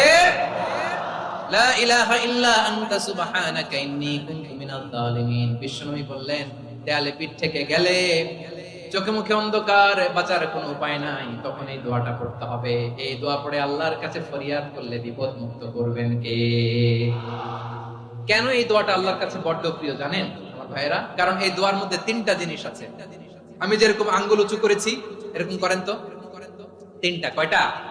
3টা। 1 নম্বরে হচ্ছে তাওহীদ, 2 নম্বরে তাসবিহ, 3 নম্বরে তাকরীর। আই রিপিট, আবারো বলছি, 1 নম্বরে তাওহীদ, 2 নম্বরে তাসবিহ, 3 নম্বরে তাকরীর। এই দোয়াটা আল্লাহর কাছে এত পছন্দনীয় কারণ এই দোয়ার প্রথম অংশে আছে তাওহীদ, আল্লাহর একত্ববাদের ঘোষণা। লা ইলাহা ইল্লা আনতা, ও আল্লাহ আপনি ছাড়া কোনো ইলাহ নাই, উপাস্য নাই।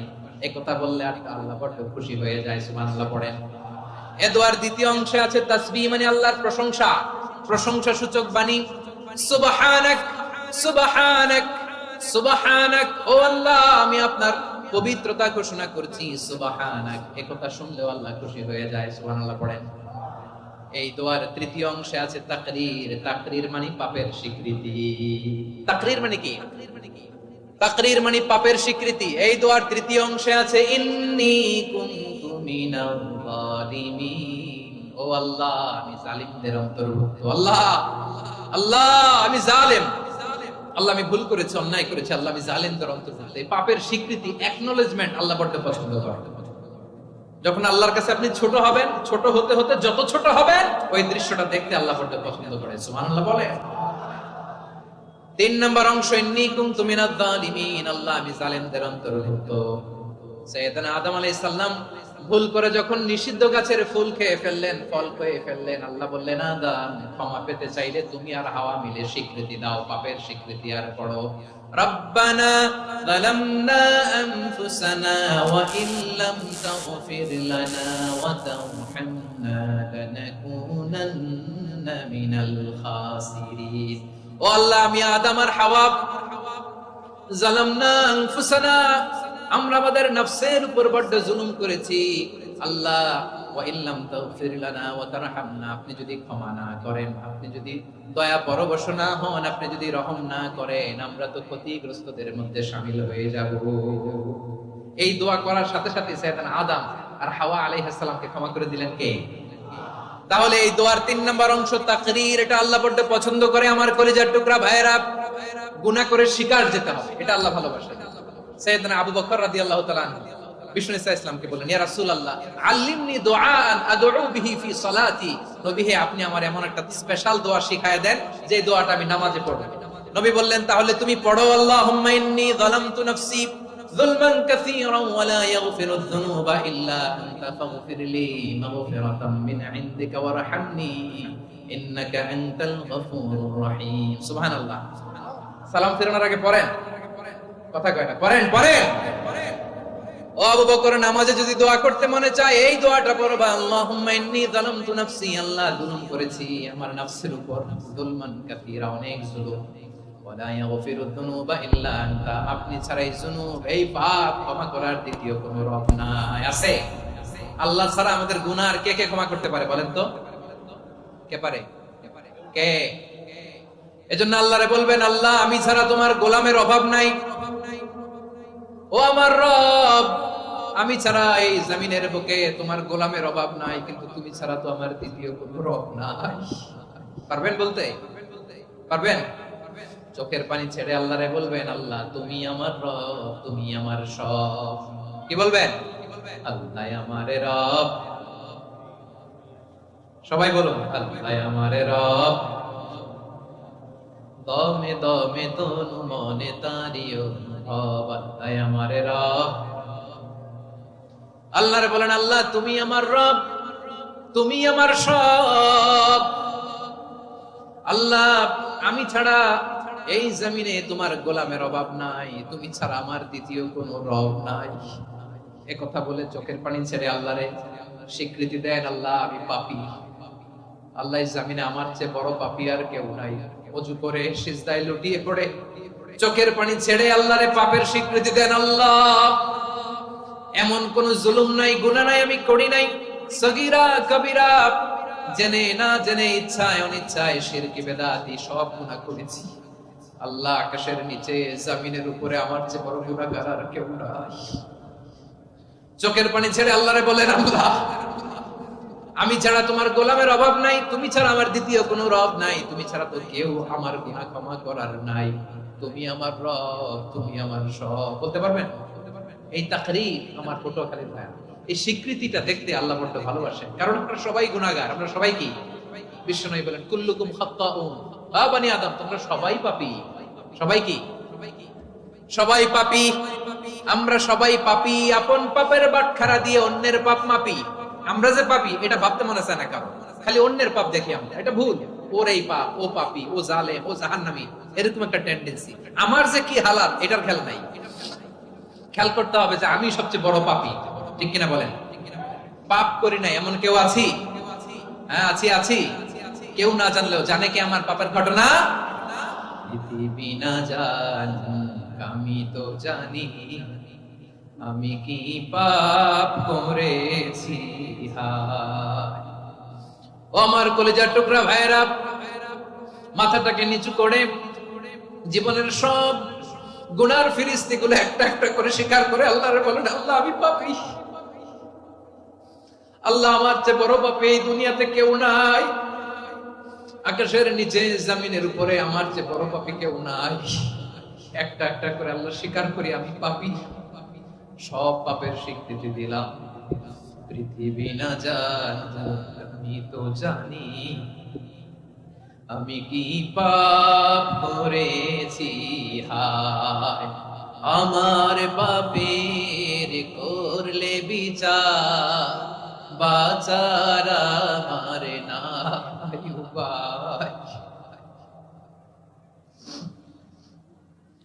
দয়াময় তুমি মাফ করো আমায়, মাফ করো আমায়। আল্লাহ তাআলা যদি দয়া করে আমাদেরকে মাফ না করে, আমাদের বাঁচার কোনো উপায় নাই। আপনি কি ভেবেছেন আপনার নামাজ দিয়ে আপনি জান্নাতে যাবেন? আপনি তাহাজ্জুদ গুজার, সেজদা দিতে দিতে কপালে দাগ ফেলেছেন, এটা আপনারা জান্নাতে নেবে না।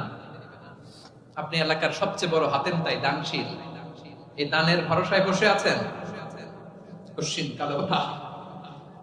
আমাদের নামাজ, আমাদের রোজা, আমাদের ইবাদত, এগুলোকে মিজানের পাল্লায় উঠালে কোনো ওজনই হবে না। তবে আমাদের একটা কৌশল জানা আছে, আমরা আল্লাহর রহমতের ভিখারি। আমরা সেদিন আগেই গুনার স্বীকৃতি দিয়ে দেব। আমরা বলবো, আল্লাহ তুমি প্রশ্ন করার আগে তোমার একটা কথা বলি, আমারে কিছু জিজ্ঞেস করো না, আমি সব করেছি। এমন কোন পাপ নাই যে পাপ আমারে দিয়ে হয় নাই। তোমার রহমত দিয়ে তুমি জান্নাতে পাঠাবা, তোমার দয়ায় জান্নাতে যেতে চাই, আমল দিয়ে না। পারবেন বলতে? কিয়ামতের দিন আমরা বলবো, আল্লাহ আমার আমল দিয়ে জান্নাত চাই না, আমি তোমার দয়া দিয়ে জান্নাত চাই।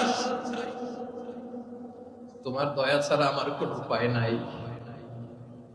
কারণ আল্লাহ যদি বিচার করে, বাঁচার কারো উপায় নাই। আল্লাহ যদি বলে ফেলেন তুই এটা করলি কেন, ওখানে গেলি কেন, কোরআনে 1000 বার নিষেধ করলাম তারপরেও এই পাপে জড়ালি কেন, এরকম প্রশ্ন ছুড়ে দিলে আমার উত্তর আছে? বাঁচার কোনো উপায় আছে? রোজ হাসরে হে আল্লাহ আমার করোনা বিচার, আল্লাহ করোনা বিচার, বিচার চাহি না তব দয়া চাহি, এ গুনাহগার করোনা বিচার। আপনার আমল দিয়ে জান্নাতে যাবেন? কি দিয়ে যাবেন? আল্লাহর দয়া দিয়ে। আল্লাহর রহম আর দয়া ছাড়া কেউ জান্নাতের চেহারাও দেখতে পাবে না। আমার প্রিয় ভাইরা, এই দোয়া আল্লাহর কাছে পছন্দনীয় হওয়ার কারণ তিনটা। দোয়ার প্রথম অংশে আছে তাওহীদ, আল্লাহর একত্ববাদের ঘোষণা। এই দোয়ার দ্বিতীয় অংশ আছে তাসবিহ, আল্লাহর প্রশংসা সূচক বাণী। এই দোয়ার 3 নাম্বার অংশ পাপের স্বীকৃতি। তাহলে আমরা সবাই গুনাহগার, আমরা আল্লাহর কাছে পাপের স্বীকৃতি দিয়ে বলবো, ও আল্লাহ ইন্নী কুনতু মিনাজ জালিমিন, আমরা জুলুম করেছি, পাপ করেছি, অন্যায় করেছি, আল্লাহ বুঝতে পারি নাই, শয়তানের ওয়াসওয়াসায় পড়ে, বন্ধুর পাল্লায় পড়ে, নফসের খায়েশ মিটাতে যে আল্লাহ করে ফেলেছি।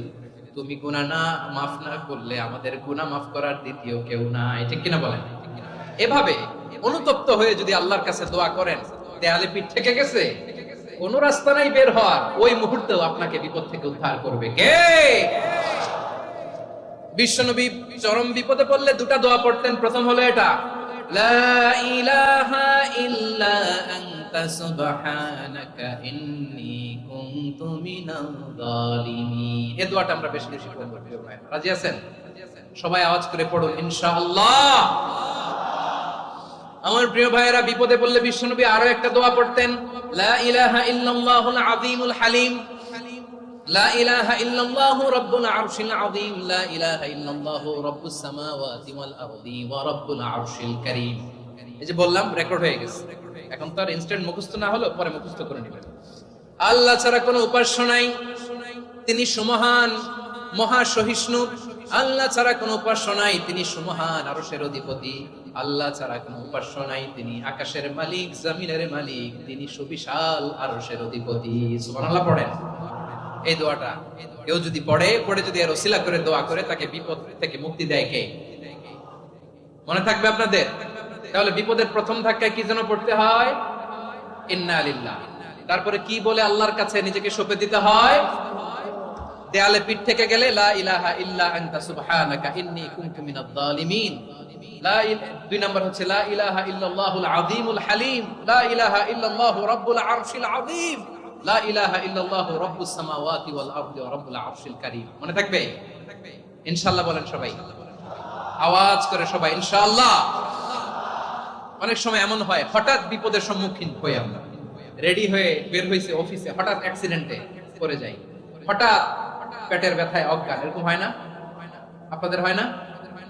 বিষ্ণু ইসলাম বলেন, আকস্মিক দুর্ঘটনার বিপদ থেকে যদি কেউ বাঁচতে চায়, সকাল সন্ধ্যা যেন প্রত্যেকে এই দোয়াটা পড়ে। সকালে যদি 3 বার পড়ে, সন্ধ্যা পর্যন্ত হঠাৎ হঠাৎ বিপদ থেকে সে রক্ষা পাবে। To be protected from sudden calamity, sudden disaster, sudden calamity, হঠাৎ বিপদ, হঠাৎ ভয়ঙ্কর কোন আকস্মিক বিপদ থেকে আল্লাহ বাঁচায় দিবে। সকালে পড়লে সন্ধ্যা পর্যন্ত প্রোটেক্টেড, সন্ধ্যাবেলায় যদি 3 বার পরে সকাল পর্যন্ত প্রোটেক্টেড। সুবহানাল্লাহ পড়েন। দোয়াটা কি? দোয়াটা হচ্ছে বিসমিল্লাহিল্লাযী লা ইয়াদুররু মা ইসমিহি শাইউন ফিল আরদি ওয়ালা ফিস সামাই ওয়া হুয়াস সামিউল আলীম। ছোট না? অনেক ছোট, মুখস্থ করবেন। বিসমিল্লাহিল্লাযী লা ইয়াদুররু মা ইসমিহি শাইউন ফিল আরদি ওয়ালা ফিস সামা। ওই আল্লাহর নাম নিচ্ছি যে আল্লাহর নামের বরকতে আকাশ জমিনের কোনো কিছু কারো কোনো ক্ষতি সাধন করতে পারে না। তিনি সর্বশ্রোতা, সর্বজ্ঞ। সুবহানাল্লাহ পড়েন।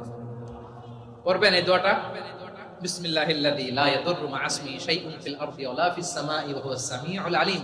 ফজরের পরে 3 বার, মাগরিবের পরে 3 বার যদি কেউ পড়ে, প্রোটেক্টেড, যে কোনো হঠাৎ বিপদ থেকে প্রোটেক্টেড। প্রোটেক্ট করেন কে? ওই আল্লাহর নাম নিচ্ছি যে আল্লাহর নামের ওসিলায় আকাশ জমিনের কোনো কিছু কোনো ক্ষতি করতে পারে না। সুবহানাল্লাহ পড়েন। আচ্ছা, এবার আমাদের জীবনে দুশ্চিন্তা আছে না নাই বলেন? Tension, hyper tension, anxiety, depression, চিন্তা, টেনশন নাই এরকম কে কে আছে দেখি? হাত তোলেন। ওই যে হাত তুলছে এক আল্লাহর ওলি, ওই যে টেনশন নাই তোমার, মাশাআল্লাহ। ও না বুঝে তুলছে, জোকের চোটে, জোশের ঠেলায় ধাক্কায় তুলে ফেলছে। সবার জীবনে টেনশন আছে না নাই? এই দুশ্চিন্তা, পেরেশানি, মারাত্মক পেরেশানি থেকে মুক্তি পাওয়ার জন্য বিষ্ণু ইসলাম 2টো দোয়া পড়তেন। কয়টা? অনেকগুলো পড়তেন। স্পেশাল 2টো দোয়া আজকে আপনাদের শিখায় দেব। শুনবেন না? কষ্ট হচ্ছে? সংক্ষিপ্ত মুনাজাত দিয়ে দেই। ওরে আল্লাহ, আমি তো 9:30 ক্রস করে ফেলছি মাসুদ ভাই, খেয়াল করে নেই। আরো কয়েক মিনিট? ঠিক আছে, ঠিক আছে। পেরেশানিতে পড়লে, টেনশনে পড়লে এই দোয়াটা, প্রিয় ভাইরা, বিষ্ণু ইসলাম যখন খুব বিপদে পড়তেন, দুশ্চিন্তা ওনাকে ঘিরে ধরতো, উনি পড়তেন ইয়া হাইয়ু ইয়া কাইয়ুম বিরহমাতিকা আস্তাগীথ, ইয়া হাইয়ু ইয়া কাইয়ুম বিরহমাতিকা আস্তাগীথ, ইয়া হাইয়ু ইয়া কাইয়ুম, হে শাশ্বত অবিনশ্বর, হে চিরঞ্জীব, বিরহমাতিকা আস্তাগীথ, তোমার রহমতের উসিলায় তোমার কাছে ফরিয়াদ করি। এটা পড়তেন। আবার আরেক বর্ণনা এসেছে ইয়া হাইয়ু ইয়া কাইয়ুম বিরহমাতিকা আস্তাগীথ আসলিহ লি শা'নি কুল্লাহু ওয়ালা তাকিলনি ইলা নাফসি তারফাতা আইন। আসলিহ লি শা'নি কুল্লাহ, আল্লাহ আমার সবকিছু আপনি সেটেল করে দেন। আমাদের সব ঝামেলা সেটেল করে দিতে পারে কে? আমরা তো সেটেলমেন্টের জন্য এসপি সাহেবের কাছে যাই, ডিসি সাহেবের কাছে যাই, অমুক ভাইয়ের কাছে যাই, তমুক ভাইয়ের কাছে যাই। এই দোয়া পড়লে আরশের উপর থেকে আপনার ম্যাটার সেটেল করে দিবে কে? তাহলে পড়বেন ইয়া হাইয়ু, এ চিরঞ্জীব। হাইয়ু মানে চিরঞ্জীব, যিনি চিরকাল বেঁচে থাকবেন, মরবেন না। আল্লাহ মরবেন? তার কোনো লয় আছে? ক্ষয় আছে? সূরা রহমানে আল্লাহ বললেন কুল্লু মান আলাইহা ফানি ওয়া ইয়াবকা ওয়াজহু রাব্বিকা যুল জালালি ওয়াল ইকরাম ফাবিআইয়ি আলাই রাব্বিকুমা তুকাযযিবান। জমিনে যা আছে সব ফান, ভ্যানিশ হয়ে যাবে, নিশ্চিহ্ন হয়ে যাবে, শেষ হয়ে যাবে, সব বিলুপ্ত হয়ে যাবে, একজন ছাড়া। জোরে বলেন তিনি কে?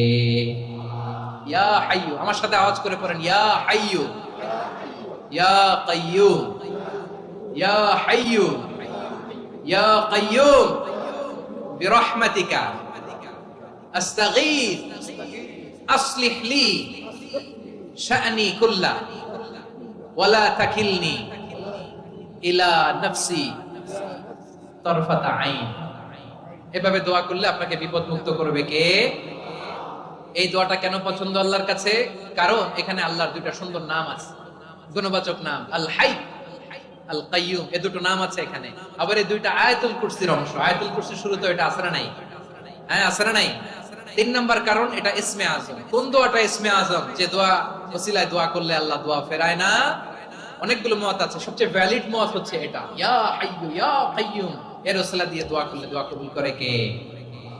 2 নম্বরে বিশ্বনবী মারাত্মক বিপদে পড়লে আরেকটা দোয়া পড়তেন, আল্লাহুম্মা ইন্নী আবদুক। আগে দোয়াটা পড়ি, শুনেন। আল্লাহুম্মা ইন্নী আবদুক ওয়া ইবনু আবদিক ওয়া ইবনু আমাতিক নাসিয়াতি বিয়াদিক মাদিন ফিয়া হুকমুক আদলুন ফিয়া কাদাউক আসআলুকা বিকুল্লি ইসমিন হুয়া লাক সাম্মাইতা বিহি নাফসাক আও আনসালতাহু ফি কিতাবিক আও আল্লামতাহু আহাদাম মিন খালকিক أو استأثرت به في علم الغيب عندك أن تجعل القرآن ربيع قلبي ونور صدري وجلاء حزني وذهاب همي. سبحان الله পড়েন। বিশ্বনবী বলতেন, আল্লাহুম্মা ইন্নী আবদুক, ও আল্লাহ আমি আপনার গোলাম, ওয়া ইবনু আবদিক, গোলামের ঘরের গোলাম, ওয়া ইবনু আমাতিক, বাদীর ঘরের গোলাম। মানে আল্লাহ আমি আপনার গোলাম, আমার বাবা আব্দুল্লাহ ছিল আপনার গোলাম, আমার মা আমিনা ছিল আপনার বাদী। মানে আমরা গোলাম বংশের, সব গোলাম। নিজেরে এর চেয়ে আর ছোট করে আল্লাহর কাছে উপস্থাপন করা যায় আমার ভাইরা? কথা কি বুঝতেছেন? নিজেকে এর চাইতে ছোট, নগণ্য আর তুচ্ছ করে আল্লাহর সাথে প্রেজেন্ট করা যায়? বিশ্বনবী বললেন, ও আল্লাহ আমি আপনার গোলাম, গোলামের ঘরের গোলাম, দাসীর ঘরের গোলাম, নাসিয়াতি বিয়াদিক, আমার মাথার চুলের ছুটি আপনার হাতের মুঠোয়। আপনি ডানে টান দিলে আমি ডানে যেতে বাধ্য, আপনি বাঁয়ে টান দিলে বাঁয়ে যেতে বাধ্য। সুবহানাল্লাহ বলেন। পিছনে 2-1 ভাই দাঁড়ালেন কেন? হ্যাঁ, বসুন। জায়গা চেঞ্জ করতেছে, সেই দুপুর থেকে বসে আছে আমি জানি। মাশাআল্লাহ, কেউ 2-1 বেরিয়েছে, গ্যাপ পূরণ করতেছে। মাশাআল্লাহ। পড়েন সুবহানাল্লাহ, আলহামদুলিল্লাহ, লা ইলাহা ইল্লাল্লাহু মুহাম্মাদুর রাসূলুল্লাহ সাল্লাল্লাহু আলাইহি ওয়াসাল্লাম। বিশ্বনবী বললেন, আল্লাহ আমার মাথার চুলের ঝুঁটি আপনার হাতের মুঠোয়। আচ্ছা, এইভাবে কাকে ধরা হয়? যে খুব ছোট, ঠিক কি না? নিজেকে কত ছোট করলেন বিশ্বনবী। ও আল্লাহ আমার মাথার চুলের ঝুঁটি আপনার হাতের মুঠোয়, আপনি ডানে টানলে আমি ডানে যাব, বাঁয়ে টানলে বাঁয়ে যাব। আল্লাহ আসআলুকা বিকুল্লি ইসমিন হুয়া লাক নাসিয়াতি বিয়াদিক মাদিন ফিয়া হুকমুক, আপনার নির্দেশ আমার উপর কার্যকর হবেই হবে। আদলুন ফিয়া কাদাউক, আপনার ফয়সালা, যেই ফয়সালাই আপনি আমার জন্য করেন এটাই ইনসাফ। সুবহানাল্লাহ বলেন।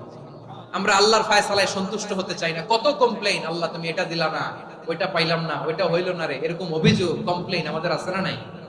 আর বিশ্বনবী বলতেন, আদলুন ফিয়া কাদাউক, আল্লাহ আমার জন্য তোমার যেটা ফয়সালা এটাই সবচেয়ে শ্রেষ্ঠ ইনসাফ, এর চেয়ে ইনসাফ আর হতে পারে? এভাবে কায় মনোবাক্যে আল্লাহর কাছে বিশ্বনবী দোয়া করতেন। এরপরে বিশ্বনবী বললেন, আল্লাহ তোমার যত নাম আছে সব নামের ওসিলায় দোয়া করি, যে নাম তুমি আমাদেরকে জানিয়েছো, যে নাম তুমি আমাদেরকে জানাও নাই, যে নাম তুমি কোরআনে নাজিল করেছো, যে নাম নাজিল করো নাই, যে নাম শুধু নবীদেরকে জানিয়েছো। আর আল্লাহর এমন কিছু চমৎকার চমৎকার সুন্দর সুন্দর নাম আছে, এই নামগুলো রব্বুল আলামিন কাউকে জানাবে না। সুবহানাল্লাহ বলেন। আমরা তো 99 নাম জানি, 100 নাম জানি আল্লাহ, কিন্তু আল্লাহর এমনও কিছু নাম আছে যেগুলো আল্লাহ বিশ্বনবীরও জানায় নাই। এগুলো আল্লাহ ইলমুল গায়বে রেখে দিয়েছেন। দোয়ার সময় বলবেন, আল্লাহ তোমার যেই নামগুলো জানি, যেগুলো জানি না, যেগুলো কোরআনে আছে, যেগুলো নাই, যেগুলো নবীরে খাস ভাবে জানাইছো ওগুলোর উসিলায়, যেগুলো কোনোদিন জানাবাও না, তোমার ওই নামের উসিলাও তোমার কাছে চাই। আল্লাহ কোরআনকে আমার হৃদয়ের বসন্ত বানাও, আমার বক্ষের জ্যোতি বানাও, আমার চিন্তা দুশ্চিন্তা তুমি দূর করে দাও। বিশ্বনবী বললেন, এই কালিমাগুলো, এই বাক্যগুলো পড়ে যদি কেউ আল্লাহর কাছে ফরিয়াদ করে, তার হৃদয় থেকে দুশ্চিন্তা কাটিয়ে দিবে কে? পড়বেন, এই দোয়াগুলো পড়বেন। আচ্ছা, সব শেষে বলি, ঋণের বোঝায় যারা জর্জরিত, বিষ্ণু ইসলাম চমৎকার একটা দোয়া শিখিয়েছেন। আমাদের অনেকে ঋণের বোঝায় জর্জরিত, আছে না নাই? এদিকে কেউ আছেন? থাকলে হাত তোলার দরকার নেই, থাকলে এই দোয়াটা পড়বেন। এক সাহাবীর নাম আবু উমামা, নামাজের ওয়াক্ত ছাড়া উনি মসজিদে যেয়ে বসে আছে। বিশ্বনবী বললেন, কিরে আবু উমামা, নামাজের তো ওয়াক্ত হয় না, মসজিদে কি? সাহাবী বলে, হুমুমুন লাজিমাতনি ওয়া দুয়ুন, নবী গো ঋণের বোঝায় এমন টেনশনে আছি ঘরে থাকতে পারলাম না, মসজিদে চলে আসছে। বিশ্বনবী বলেন, আমি কি তোমার এমন একটা দোয়া শিখাবো যেটা বললে আল্লাহ তাআলা তোমার ঋণের বোঝা হালকা করে দিবে? আবু উমামা বললেন, ইয়া রাসূলুল্লাহ, অবশ্যই শিখাবেন। বিশ্বনবী বললেন, তাহলে তুমি পড়বা, আল্লাহুম্মা ইন্নী আউযু বিকা মিনাল হাম্মি ওয়াল হাযান ওয়া আউযু বিকা মিনাল জুবনি ওয়াল বুখল ওয়া আউযু বিকা মিন গলাবাতিদ দাইনি ওয়া কাহরির রিজাল। ও আল্লাহ, তোমার কাছ থেকে দুশ্চিন্তা থেকে পানাহ চাই, কৃপণতা, ভীরুতা, অলসতা, কার্পণ্যতা, এই সব কিছু থেকে, মানুষের কঠোরতা, আমার উপর মানুষের আধিপত্য এবং ঋণের বোঝা থেকে পানাহ চাই। এই দোয়াটা যখন বিশ্বনবী শিখাই দিলেন, আবু উমামা বারবার এই দোয়া পড়েন, আল্লাহুম্মা ইন্নী আউযু বিকা মিনাল হাম্মি ওয়াল হাযান ওয়া আউযু বিকা মিনাল আজজি ওয়াল কাসাল ওয়া আউযু বিকা মিনাল জুবনি ওয়াল বুখল ওয়া আউযু বিকা মিন গলাবাতিদ দাইনি ওয়া কাহরির রিজাল। আবু উমামা বলে, এই দোয়া আমি পড়তে লাগলাম। কিছুদিন পরে দেখা গেল বিশ্বনবীর শেখানো এই দোয়ার বদৌলতে আল্লাহ তাআলা আমার সব ঋণ পরিশোধের ব্যবস্থা করে দিয়েছেন। পড়বেন আমার প্রিয় পটুয়াখালীর ভাইরা। বিশ্বনবীর জামাতা সাইয়্যিদিনা আলী রাদিয়াল্লাহু তাআলা আনহুর কাছে এক লোক এসে বলে, হে আলী, ঋণের বোঝায় আমি জর্জরিত, আমার কিছু অর্থ দিয়ে সাহায্য করো। সাইয়্যিদিনা আলী রাদিয়াল্লাহু তাআলা আনহু বললেন, আমি কি তোমারে এমন একটা দোয়া শিখাবো যেটা বিশ্বনবী আমাদের শিখিয়েছেন? এই দোয়া যদি তুমি পড়ো, লাউ কানা আলাইকা মিসলু জাবালিন কাবীরিন দাইনান আব্দুল্লাহু আনকা, পাহাড় পরিমাণ যদি ঋণের বোঝা হয়, আল্লাহ এটা পরিশোধের ব্যবস্থা করে দিবেন। ছোট্ট একটা দোয়া বিশ্বনবী শিখালেন, বললেন, তুমি পড়বা, আল্লাহুম্মা কফিনি বিহালালিকা আন হারামিকা ওয়া আগনিনি বিফাদলিকা আম্মান সিওয়াক। বুঝতে আছে? হ্যাঁ, আছে। আল্লাহুম্মা কফিনি বিহালালিকা আন হারামিকা, আল্লাহ তোমার হালাল দিয়ে আমাকে পরিতুষ্ট করো, হারাম থেকে বাঁচিয়ে রাখো, আর তোমার অনুগ্রহে মানুষের মুখাপেক্ষী যেন আমি না হই, আমি যেন সবসময় তোমার মুখাপেক্ষী হই, ওই তৌফিক দিও। সুবহানাল্লাহ পড়েন। এই দোয়া বেশি বেশি পড়লে ঋণের বোঝা হালকা করে দিবে কে? তাহলে প্রিয় ভাইয়েরা, বিপদে পড়লেই প্রথমে কি পড়বেন? পটুয়াখালী ভুইলা গেছে। বিপদে পড়লেই প্রথমে ইন্না লিল্লাহ কি বলে নিজেকে আল্লাহর কাছে সঁপে দিতে হয়? হাসবুনাল্লাহ। চরম বিপদে দেয়ালে পিঠ থেকে গেছে, তখন লা ইলাহা ইল্লা আনতা সুবহানাকা ইন্নী কুনতু মিনাজ জালিমিন। এরপরে লা ইলাহা ইল্লাল্লাহুল আযীমুল হালিম, এই দোয়া। আকস্মিক বিপদ, হঠাৎ যেন কোনো বিপদ আমাকে পেয়ে না বসে, এটার জন্য বিসমিল্লাহিল্লাযী লা ইয়াদুররু মা ইসমিহি শাইউন ফিল আরদি ওয়ালা ফিস সামাই ওয়া হুয়াস সামিউল আলীম। সকালে 3 বার, রাতে 3 বার। আর মারাত্মক tension, hyper tension, anxiety, depression থেকে বাঁচার জন্য 2 দোয়া, ইয়া হাইয়্যু ইয়া কাইয়্যুম, ইয়া হাইয়্যু ইয়া কাইয়্যুম, মনে থাকবে? আর আল্লাহুম্মা ইন্নী আবদুক, এই দোয়া। ঋণ থেকে বাঁচার জন্য 2 দোয়া, আল্লাহুম্মা ইন্নী আউযু বিকা মিনাল হাম্মি ওয়াল হাযান, এটা। আর আল্লাহুম্মা কফিনি বিহালালিকা আন হারামিকা ওয়া আগনিনি বিফাদলিকা আম্মান সিওয়াক। আর সব সময় পড়ার জন্য একটা আমল দিয়ে যাই, উঠতে বসতে, অফিসে যাচ্ছেন, অফিস থেকে ফিরতেছেন, বসে আছেন, শুয়ে আছেন, ছোট্ট এক শব্দে আমরা যেন বেশি বেশি পড়ি, আস্তাগফিরুল্লাহ। আওয়াজ করে আমার সাথে পড়ুন, আস্তাগফিরুল্লাহ। আবার পড়ুন, আস্তাগফিরুল্লাহ। আল্লাহ রাসূল সাল্লাল্লাহু আলাইহি ওয়াসাল্লাম বলেন, মান লাজিমাল ইস্তিগফার, যে সব সময় এরকম ইস্তিগফারের সাথে লেগে থাকে, জাআলাল্লাহু লাহু মিন কুল্লি দীকিন মাখরাজা, আল্লাহ তাআলা তাকে কোনো বিপদে আটকান না, সে জীবনে আটকাবে না। যে কোনো বিপদে আল্লাহ তার রাস্তা বের করে দিবেন, way out, he will get a way out, a solution. সুবহানাল্লাহ। ওয়া মিন কুল্লি হাম্মিন ফারাজা, দুশ্চিন্তা মুক্ত হবে, ওয়া ইয়ারযুকহু মিন হাইসু লা ইয়াহতাসিব, এমন জায়গা থেকে আল্লাহ রিজিকের বন্দোবস্ত করবে যেটা সে কল্পনাও করে নাই। আওয়াজ করে পড়েন সুবহানাল্লাহ। তাহলে মনে থাকবে আস্তাগফিরুল্লাহর কথা।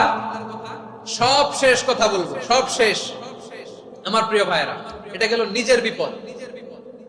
কিসের বিপদ? নিজে যদি বিপদে পড়েন। অন্যের বিপদ যদি দেখেন, এটার জন্য একটা দোয়া আছে। অনেক সময় আমরা দেখি হাসপাতালে ক্যান্সারের 3rd স্টেজে চলে গেছে, লোকটা হ্যাংলা হয়ে, চিকন হয়ে, হায়রে কি কষ্ট পায়, দেখি না? বিষ্ণুই বলে, একটা দোয়া যদি কেউ অন্যের কোনো বিপদ দেখে পড়ে, ওই বিপদ তার জীবনে কখনো আসবে না। শুনবেন? শোনার আগ্রহ আছে? অনেক সময় হয় যে আমরা মহাসড়ক দিয়ে যখন চড়ি, দুর্ঘটনায়, আইরে আল্লাহ, দুর্ঘটনায় মানুষের মাথা একদিকে, দেহ আরেকদিকে, ব্লিডিং, এরকম হয় না? আল্লাহ তুমি হেফাজত করো। বিশ্বনবী বলেন, এই দুর্ঘটনা দেখে কেউ যদি এই দোয়াটা পড়ে, তার জীবনে সে কোনোদিন এরকম অ্যাক্সিডেন্টের সম্মুখীন হবে না। শুনবেন? বিশ্বনবী বলেন, অন্যের বিপদ দেখে কেউ যদি পড়ে, আলহামদুলিল্লাহিল্লাযী আফানি মিম্মা বতালাকা বিহি ওয়া ফাদ্দালানি আলা কাসীরিন মিম্মান খালাকা তাফদীলা।